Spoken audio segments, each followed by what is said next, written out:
with Miami being described as the lead suitor per Mark Stein and Jake Fisher. You said it earlier this year. Giannis, I want to see him play in a big market. I want to see him play with a team that can create infrastructure around him, can support him. We're right there. We're on the doorstep. Yeah, man. We're on the doorstep, KD. And we would welcome Giannis with open arms. The Heat have the assets. They have the infrastructure. They have the fan base down here. We love Heat basketball down here.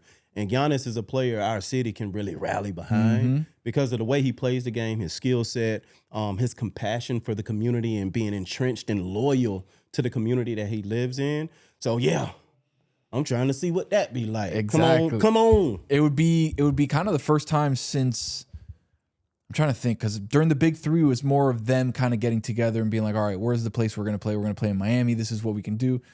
Basically since Shaq, when the Heat went all in and we're like, all right, Lakers, what do you want? Yeah. We're going to keep D-Wade, but you can have the pick of the litter of anybody on our team. And this is kind of, that was almost 20 years ago. Yeah. And now we're looking at it like, all right, no, part two, a guy who's just as influential as far as his impact in the game, not to the level of Shaq maybe, because Shaq was obviously monster influential from a just size perspective. But when Giannis steps on the floor, he is the best player on the court. Yeah, man. And look, I think his body will do so much better down here in this humidity. I think his pockets will grow a little bit more because there's no state taxes. I think his fan base will grow even more because South Floridians, like when we're a fan of you, we're a fan for life. Yeah, right. So he'll always have a place if we respect how you play and how you conduct yourself. So yeah, I'm excited for the opportunity for the Heat. I'm excited for Giannis for giving it his all in Milwaukee. But it's definitely it's time for a change of scenery for him. And last week were basically saying, like, come out and say it. Like, come out and say you want to trade. Come out and make it known that you want to move. Say it with your chest out.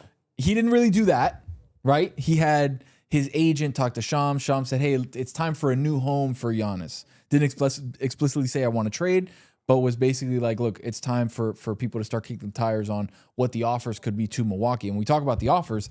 We talk about the Heat, and I think they have a compelling offer in a way that is different, right? Because the Heat have many young assets that could be very interesting and very intriguing to a Milwaukee Bucks that are going to have to rebuild, right? Like their team around Giannis right now is not good. And if he's gone, they're going to have to bottom out. They're going to have to tank basically to try and get a good pick in the draft. And then they need assets on draft day to go out and make their team better. So when we talk about that, I don't know if the Heat have enough from an asset perspective to get the deal done, but I think they can in trading players away to try and get other pieces back, right? You talk about the Warriors, which we'll talk about in a little bit.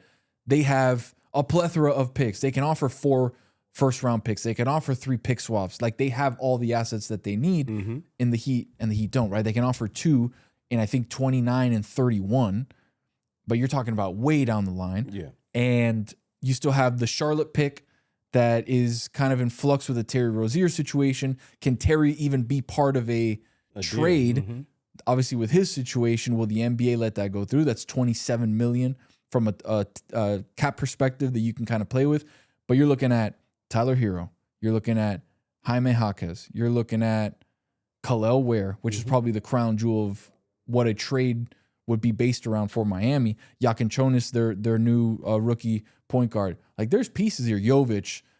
What would it take, I think, from your perspective to get Giannis from what we have here in Miami? Yeah, I mean, I think it'll take all those players that you kind of named, and rightfully so.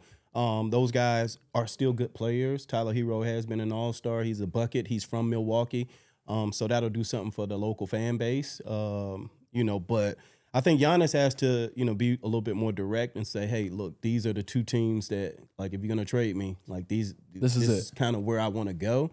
And then they got to kind of bargain and negotiate for the best opportunity and the best deal. I think a third team is going to have to be involved just because there's too much. And just in the way that the NBA is right now, it's really hard to do a 2-team straight up trade with all these assets kind of interchanging, right? So like the Heat are going to have to bring in a third team, maybe a Portland, right, that owns Milwaukee's picks from the Damian Lillard trade. Maybe there's something where like, hey, we'll send you X player. We'll send you Jaime Jaquez. We'll send you Jovic. You send a couple of firsts back to Milwaukee. We send Tyler Herro. They're going to have to get creative. We got to get creative because it's just not as easy as, what it used to be back in the day. This player for that player, Yeah. everybody's good. But Salaries Giannis match. is See you like later. worth like 5 players. That's the thing, For and sure, then and some picks. and some picks. But how many trades have we seen where a superstar player, and obviously Giannis is beyond superstar, right? Like what's the next level over superstar? An icon? Like because Trae Young is a star. Is he a superstar? No. Okay, he went for 0 picks. Yeah. Right. He went for a 2-for-1 swap. Yeah. Right. Desmond Bane, would you call him a superstar? No. Went for 4 picks. Exactly. Mikal Bridges, would you call him a superstar? No. Went for 5 picks. Yeah. So beauty is in the eye of the beholder. Of course. Timing has to be right. I don't know. I think teams will not. Teams will make their best offer for Giannis. Giannis isn't like a guy who's available all the time, right? And so I think you will see the teams, rally and make the best offers. Now, which team does that?